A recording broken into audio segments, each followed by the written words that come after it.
Hello, and welcome back to Soulstar Radio. We're coming to you live from Whittlesea Chinese Medicine Clinic in Whittlesea, Victoria, Australia, and I am joined again, once again, by our resident doctor, Dr. Anthony Holding. Hello, Dr. Anthony. How are you doing? I'm very well, Jacqueline. Hello, how are you? Very good. We've had a bright, bushy morning. We've had a very good morning in clinic today. Clinic, yes. Very busy. And it's really hilarious because often if I'm in a reading with someone, I'll go, yeah, so I'm going to need to talk to my friend Dr. Anthony out there about this later, and then it'll correlate. I just don't understand how yet because I haven't studied medicine.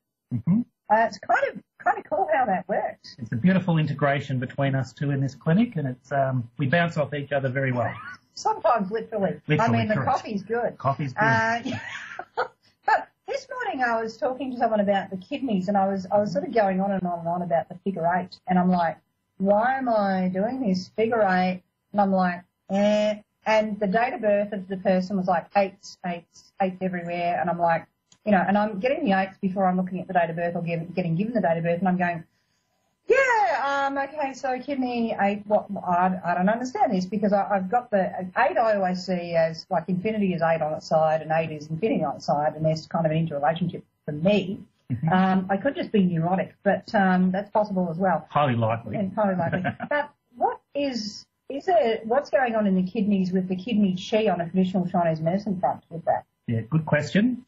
The kidneys are the most important thing in our world. That's why they're reflected twice when we take pulses. We take pulse on both sides, and there's a kidney pulse on both sides. The kidneys are what you are as a human. They are what you pass on to your children, and your children pass on to their children. It's like your innate immune system. So when we always treat a patient, no matter what the patient's here for, be it an AFL footballer with a busted knee or a lady trying to get pregnant, we always boost and work on the kidneys.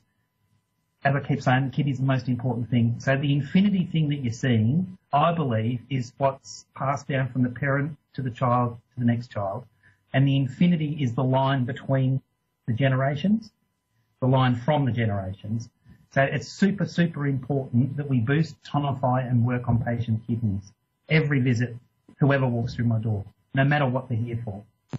See, eighth house in the zodiac, if you look at the eights there, you've got that family estate, it's Scorpio, you know, it's money, sex, death, psychological transformation, and there can be a lot about marriage, shared possessions, shared resources, and family estates can be in that as well. Yep. And so, you know, and obviously material wealth can be there as well. So kidney qi relating to that essence to the family estate or the estate of what's passing down through the generations. Yep. So there's the connection line between each generation. Absolutely. Yeah. Well, there you go. Something makes sense today. So you're all over.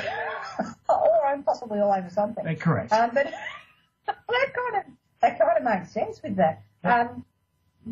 When a woman has a child, for example, does that kidney qi go down? Correct.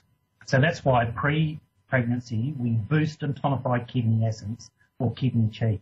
So it's important for us when a patient comes to me for fertility that we have about 3 months worth of training treatments prior to conception, so that we've boosted kidneys. And again, we take the pulse every visit, and we're monitoring the kidney pulse every time a patient's So where would the kidney pulse be? So of the 3 pulses, I'm trying to do it this way. Maybe one. Maybe here is the kidney pulse. Yep. 1, 2, 3. Third one down, and it's the same on this side. Third one down. And we're feeling for the depth. We take pulses in 9 positions. So it's medial, superficial, medial, or deep. And we're feeling what we don't want is a deep kidney pulse. We actually need it to mid-range and high. That's like a deep throbbing, isn't it? Correct. Yeah. Yes. Yeah. And symptoms of a weak kidney pulse, it's something as we age, we become yin deficient. So as we age, our kidneys become weaker. So we get lower back pain, weak knees, night sweats, inability to sleep. They're all aging symptoms that all come from the kidneys. So kidneys are huge, huge, huge. When I'm seeing some people with the dark circles under here, has that got anything to do with kidney qi as well? It can be. Now, with my naturopath head on, that tells me there's not enough water in the large intestine. Yep, yeah. So we just hydrate them. And with Chinese medicine, we actually tonify and work on the lungs to help the stomach or the digestion, and that takes away the dark rings under the eyes. Yep. And kidneys is the water element, isn't it? It is the water element, Yeah. correct. So, okay, so if they're not hydrated enough, that's where the kidneys would be pressured as well? Correct, exactly, and hence the dehydration happens in dark urine as a result. Yeah, and there that you go. taxes the body. One thing the kidneys won't do, they actually steal minerals from the rest of the body. They're very naughty, They aren't are very naughty, the Very kidneys. naughty kidneys. They'll keep an even pH, but they'll certainly steal out of the body, particularly the bones, to keep that pH and chemical balance right in balance. But then then you can get too depleted from the body, the minerals out of the bones, then the kidneys start dysfunctioning. And get very upset. And get pissed off. Well, for the want of another word. It is the word. It is the word. It is what's going on with the kidneys when they're not happy. Correct. And that's why it's imperative that we drink between 2 and 3 litres of water a day, even no matter how young or how old you are. My elderly patients complain about going to the toilet all the time. They have to. I tell them to pull up their grown-up pants. You have to urinate. Get over the fact you're going to the toilet 8 times a day. We are humans. Yep, absolutely. And, of course, dehydration shows in the skin, shows saggy face. If you drink 3 litres of water a day for 1 year, took a photo of you today, took a photo of you in 1 year, you're looking at 2 different people. Just purely through water. With a lot of westernised diets, you see a lot of this carbonated drinks is what they're drinking. What happens if someone's drinking 3 litres of that a day instead of water? I don't count that. There you go. It has to be water. I couldn't care less if they're drinking 10 cups of tea. That's not fluid to me. It has to be water. The body's made up mostly of water. It will assimilate water better. Treat a lot of footballers. I tell them they need to drink more. They go, no worries, mate. I'm going to the pub on Saturday. That's not what I meant. It's not quite the drinking That's activity. not quite a drink. No, correct. Western medicine counts those kind of fluids, the cups of tea, the coffee, and whatever other cordial drinks they may have. Naturopaths, Chinese medicine, no, it's purely water by itself. If you have damp chi, there's a tendency, I notice, because I'm a damp chi person quite a lot of the time, there's a tendency to feel, yes, I'm dehydrated, but I don't feel like I can drink another thing. What can get the, I know what I use, but what in your understanding would help someone who's in that position to actually get the thirst going? Yep. So basically they're a damp heat person result holding too much fluid or water. And so days that are humid are really bad for you because you feel lethargic, heavy, and can't be bothered doing anything. So what we do with those is acupuncture, of course, to tonify and boost the spleen because it's a spleen issue with dampness. My naturopath head tells me you can do the 80-20 rule. You put a bit of pure apple juice or a bit of pure pineapple juice in a glass, 20% and 80% pure water. That makes the body or the cells uptake the water much quicker than plain water. I don't tell everyone to do that because plain water is good by itself. Yep. But my damp heat or damp cold patients, we put them on the apple juice and or pineapple juice combination. The cells uptake the water better. You're flushing your system out, creating the thirst. I find for me it's that little squeeze of pineapple or lemon. Yep. It sort of gets it moving because you can't have lemon in water without afterwards going thirsty. Exactly. A little bit of gin maybe, that's fine. No. But yeah, I find no, I don't drink gin. No. I have not had gin. What is gin? Gin's beautiful. Oh, okay. It's going to corrupt me next Gin's my time. friend. It's hilarious. You're talking to the doctor and it's later on, fine, 1 o'clock. Come on. Correct. Exactly. But it's all about balance, isn't it? Absolutely. And it's about anything in moderation. Life's about moderation and not excesses. So it's okay to have beautiful, pure foods, and it's okay to have takeaway foods. But it's a combination of both. I'm a realist, not a purist. If I was a purist, I'd see one patient a year. Yes. Absolutely. That way. No, he definitely doesn't. I can attest to that one. We've got a call. We better get to them. We have Marilyn in Rialto, California. Are you there, Marilyn? Hi, how are you? I'm good. Hello and welcome to the show. Now, we've got myself today and also Dr. Anthony, and he works on a traditional Chinese medicine level, but I'll also be doing a reading. And so what I can do, if you give me a date of birth, I can actually do a reading for you. Okay. And then points come up on an acupuncture level, which you can see later. If you can't see us at the moment, you can check back on the podcast because Anthony will demonstrate them on me. So, there, Marilyn. June 21st, 1971. So is that June 21st? Correct. 1971, no worries. So with your energy, I do feel you have a lot where you like to help people out as much as possible, but there's also a really stubborn self-reliance and decision to go and do things your own way. There's a great deal of sensitivity to people's energies as well, and at times you're having to sort of take time and take a very deep breath and step back, if that makes sense. And I feel with you that a lot is going on here where over the last couple of years there's a lot of having to deal with very big change, and it's like can be left towards the end of this year sort of going, okay, so what now out of all of that? Because it feels like a lot of that change it's like a bit of upheaval, a bit of, okay, well, how do I balance this and getting time for yourself? When we're going into next year, you'll find yourself able to build new things, and particularly where there's partnerships or things like that, it actually will work out quite well for you. But yeah, this year it's been a bit of a mixed bag of everything and having to kind of adjust quite quickly, if that makes sense to you. Absolutely, it makes sense. Yeah, exactly. Yeah. Any question you wanted me to look at there for you? Do you guys, can you guys talk to the loved ones that have passed on? Yeah, I feel so. And Tony's already got something here. He's been writing down while I've been talking. Yeah. We're kind of working together. So, yes? I might just bring you into that. Yeah. So, hi, Marilyn. How are you? I'm okay. How are you doing? Yeah, very good, thank you. I feel a lot of grief around you.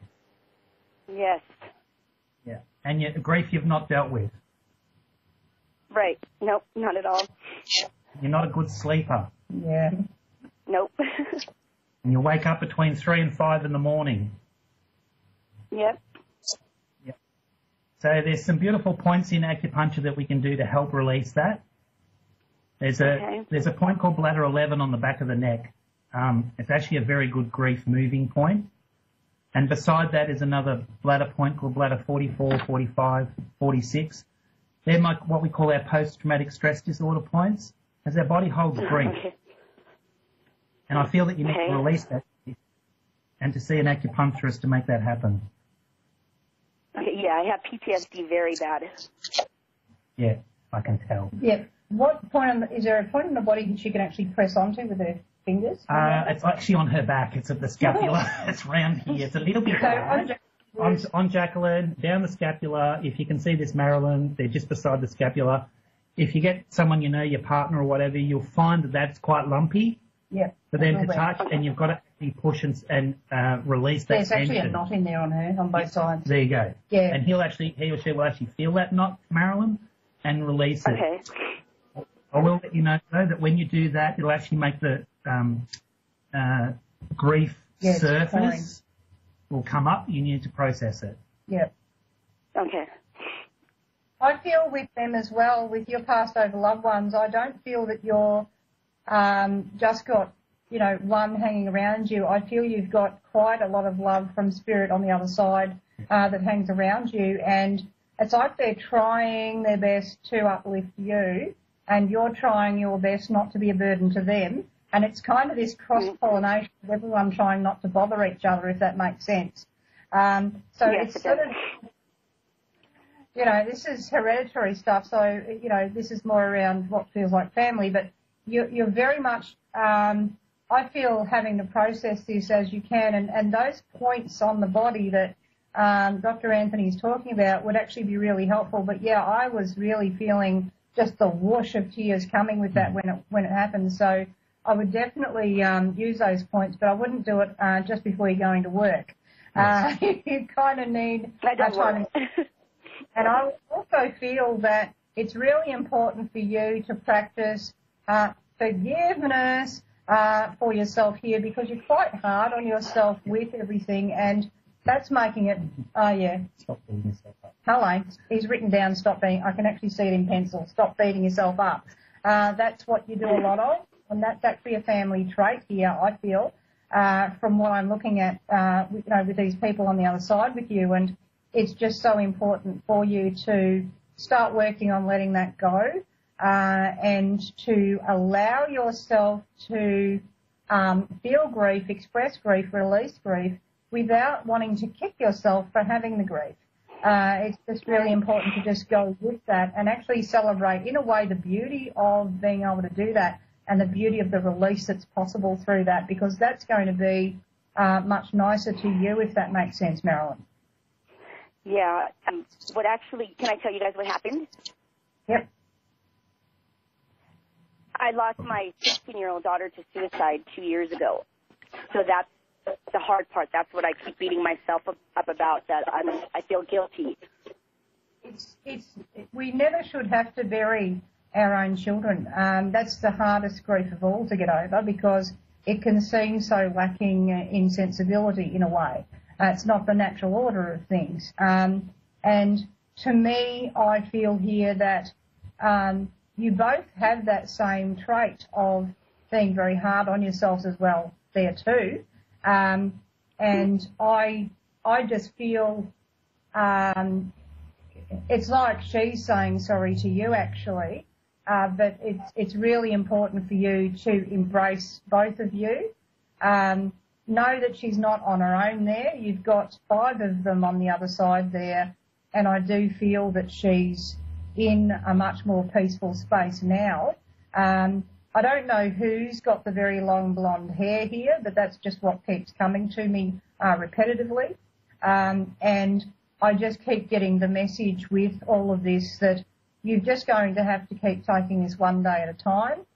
Please stop beating yourself up, as we've both gotten for you in different ways. And, you have to go with this as you're ready. But, it's something that takes time to process, and we're just sending you lots and lots of healing and love while you're working through those issues. And, that's how I would put that for you. It's a graduation of a step of years, I guess I would call it, in how life will go from here. There is a lot more peace in the next 5 years particularly. There's a lot more focus. It's like you're able to bring a very important message to people in some ways through your experience and through transcending it. And you're able to be of great assistance to other people who might not realise that someone close to them is going through something similar. It feels like that's going to be part of what you're going to do here, in amongst, at the moment still, processing all of this. And you shouldn't ever try to force or rush grief because it has its own timeline. But certainly the points we're talking about on the body can help you process that physicality of that. Okay. So I hope that helps you and clarify. Yeah. Our thoughts really are. Thank you so much. You're absolute welcome, my dear. Absolute welcome. Thank you so much for your call there, Marilyn. That's a really full-on thing that can be happening, because we started the whole show talking about kidney essence, life essence. Yes, we did. And the family passing down of things and traits. And we've got to also remember to nourish the heart. And Marilyn needs her heart nourished. Oh, God, yeah, absolutely. And the best nourishing heart point is this one right here, never lose. Yep. Shenman, heart And 7. that would probably hurt on her, wouldn't it? That would be very painful on her. Yeah. And it'd also bring up a few of the emotions again. Yeah, even right down here feels painful on her. Yeah, the complete heart meridian. Yeah, got it. Up into there. And there's lumps down here. Yeah. What would that do? Just again, blockage of the heart meridian. Right. For full love. Can't sleep. No. No. That's the problem. Oh, you said that before, didn't you? Yeah, 3 to 5. Oh, she wakes up between 3 and 5. I think so. Yeah, she said yes. Yes, she did. She did. There you go. See, there you go. This is how we can work together. Psychics and practitioners of different medical branches can actually work together quite well, because I often will send you text message and go, oh, I had this point on that person and, I feel like she's had a miscarriage. Remember that one I sent you and she got bitten by something? People was saying to me she thought she got bitten by something, but we know what that's about. Yep. Sure enough, that was a miscarriage point, wasn't it? Correct. Yeah. Exactly right. So I send photos to Dr. Anthony, and it's only with the clients okay, that is. So we might also just talk about the difference between dry needling and acupuncture. Like, you know, these physiotherapists jumping around going, so I do like acupuncture, which is dry needling, and my son actually sat in a university lecture and I was texting you, and you were going, oh my God, and I'm going, oh my God, and I'm saying to my son, don't let them touch you. But this university lecturer, who was a physiotherapist, was actually trying to tell everyone, dry needling, acupuncture, you know, they're the same thing, and I'm just going to demonstrate this on you today. And he was actually drawing blood, and I'm like, don't let him touch you. Yeah, correct. What is that? So basically, dry needling is just done in a weekend workshop. Acupuncture is done over a 5-year course. How many hours on a weekend workshop does a dry needler? If they did 16, they're overworked. I've done 2,000 in a locked classroom prior to touching my first patient. 2,000 hours before you touch a patient? Before you touch a patient. How long before you touch a needle?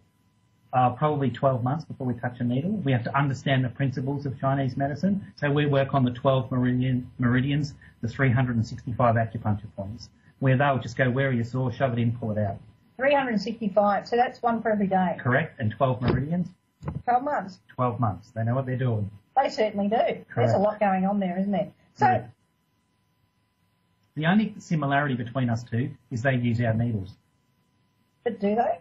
What needles? Do they just use those needles, or? No, they don't use the expensive, beautiful needles. They use the cheap and nasty needles. So basically like bone? Correct. Or a sword.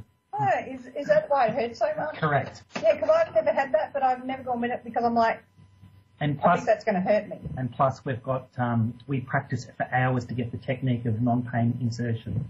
So I can put a needle in and not feel it. The patient shouldn't feel a thing. Yeah, because like I always used to think I'm never having acupuncture because I'm terrified of needles. Correct. But actually, no. And I hear that almost every week, every day in my clinic. And once I had a patient the other day, been to another acupuncturist who stimulates the needles, and she was absolutely scared that I'm going to do it. And the first thing I said, no, I don't do that. She left here crying because she felt so good. Yeah. So, how do they, like, is there a danger in the way dry needlers can work? Like, what can go wrong? Absolutely. Well, the biggest danger they can cause is what we call a pneumothorax or a punctured lung. That's the most common injury we hear from dry needling. Not saying acupuncturists don't do it. By all means, we're not perfect. But we spend 2 years working in a wet lab, understanding the body and where the veins, the nerves, the vessels all sit. So we've got a full understanding of what's going on. I'm not saying they don't. They just seem to do more damage than what we do. Pneumothorax is the biggest one. Isn't there a video on YouTube that actually has, a pneumothorax actually happening by a lecturer on dry needling showing you how not to do it and then causes it? Correct. He's showing you how to do it. He's teaching them how to do dry needling and causes a double pneumothorax. Both ones? Both ones, but never picked it up. We're trained to pick it up. We're trained to listen to the breath, the breathing of the patient, what the patient's doing. They break out in a sweat, their breathing changes. So that when I'm needling around that area, I'm listening intently on their breath. They don't know I'm doing it, but they just know I'm listening intently to the breathing. Wow. I have a very low opinion of dry needling, purely because of lack of training. Yeah. Frightening. Absolutely frightening. Frightening stuff. Frightening stuff. It's really good that acupuncturists have to go through so much training, though. It is. And we're governed by the federal government, of course.